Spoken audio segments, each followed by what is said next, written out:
Hey everyone, welcome to the conversation. Look, it's a very confusing time navigating your way through the news today. So I always like to talk to people that I feel know a little bit more than me. And joining me on the podcast today is Chris Smith from the Atlantic Underground podcast. Hello. Hi. Hello there. How are we all? Hi. Listen, there's a lot of things to talk about, and maybe we could muddle through some of the confusion going on. But just today, we've heard some breaking news as we record this conversation. Today is March 22nd. Jagmeet Singh and Justin Trudeau have formed this coalition, and they're hoping to stay in office till 2025. Tell me what you think about that, and do you feel that that was sort of happened behind closed doors? What's your take? It's probably been long in the proposal to do this anyway. It is dirty tactics. I was kind of hoping that after what we saw with the freedom movement and certainly the things that he did with the Emergency Measures Act, that Justin Trudeau would have been removed from his position. But unfortunately, there's obviously a lot of external power sources that are holding him in the position he's in. And he's just using whatever he can to lengthen that continuation of control that he's having over people. I imagine today people are absolutely livid with this decision because, to me, it's dirty tactics. I don't believe that it's right that should be the way. I think that people who are sort of informed would be livid. I think a lot of people might think, oh, look, they're going to work on our dental care and they're going to work on affordable housing. Think of all the people that watch normal news. Doesn't it seem like they've made nice for the betterment of Canadians? I think the sad part of this and the most likelihood of this is that we're well aware of the bills that they've been trying to push through of late. And these bills are there to take platforms down like what we have here, to certainly censor the freedom of speech, as well as many other areas. They're going to start going into the personal lives of people and changing them dramatically over the next few years. And they need to be in that position of power to carry on the agenda which is being given to them. I mean, we're well aware that Justin Trudeau is one of the young leaders for the World Economic Forum. Yeah. And because he's one of the young leaders for the World Economic Forum, people need to ask, who does he represent? He doesn't represent the Canadian people. That's been an absolute obvious thing to look at on the basis of what happened with the protests against him. People were protesting for freedom and against the mandates that were put in place on people. And the way that ended was just a big push on the power, where he's tried to bring in this Emergency Measures Act and seize people's bank accounts. If that doesn't put the fear into people, I don't know what, because it shows the amount of control and power that they have.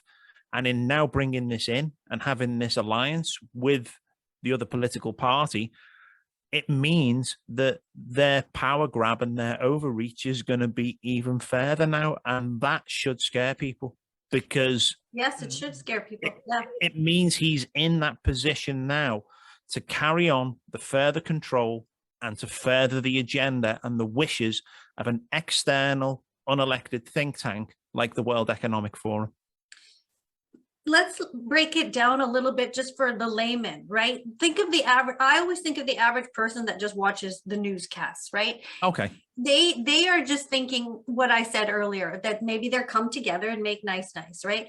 And sometimes average people don't see how Trudeau did not stand up for democracy here. He shut down democracy. And within one day, when this Ukraine war started, the news changed, the news cycle changed, and all of a sudden he's fighting for democracy and sovereignty for the Ukrainian people. I really hope most people can see through this, right? Yes. But I know tons of people that just watch the news. We all came, that you know me, you know my story, that's where I came from, right? Can you just sum up? Well, you already did sum up how dangerous this is with them passing the bills. But and the other things that they want to do to us, what's it going to take to knock this out, do you think? This is with everything that we're seeing going on around the world right now, this all ties into everything.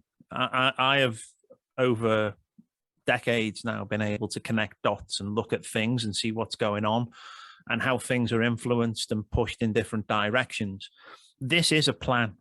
What we are seeing right now is most definitely a plan. And, Justin Trudeau is just a pawn on the chessboard of a game that's been going on for a long time. He's playing his part in the same way that his father played his part in this. And it's going to sadly end with people's freedoms being removed.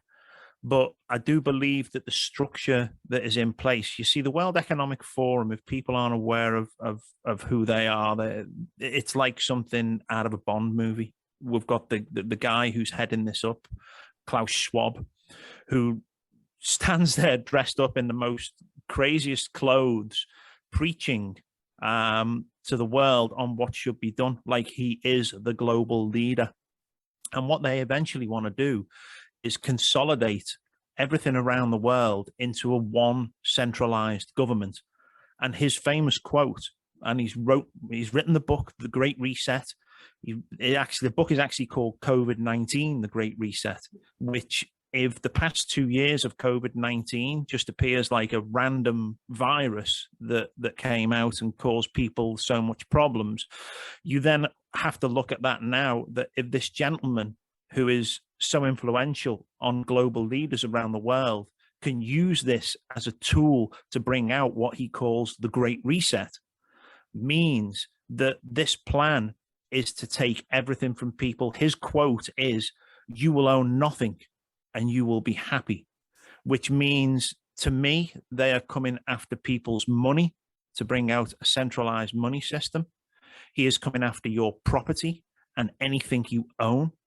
Today in Nova Scotia, it was announced in Queen's County, and a lot of people are up in arms here in this province because the provincial law now is stating that people can't grow things on their own land or have animals, which again is consolidating the ability for people to feed themselves and look after their families, and forcing it into one direction, which is into the hands of the major corporations around the world. And we can get into the major corporations and where they lead, and the monopoly as well, if you like. But a lot of people who know about this agenda, this Great Reset, were thinking of leaving to go to a small town to live on a farm. Man, I even thought last year, I'm going to start raising chickens. I don't know. Yeah. I feel very uncomfortable with all this. Never, I'm a city girl, so never would I have ever thought that before. But for them to pass or to try to put out legislation or bills to prohibit you from even farming or what you just said, raising chickens or growing vegetables, come on. There is nothing but no good can come of that for Canadian people and for people all over the world. Can I ask you, if you were to write a movie, you would never write something this psychotic as to what we think this WEF plan is. It couldn't even be written. No. What do you think motivates some of these leaders of the World Economic Forum that now we see there's tons of? What is their motivation?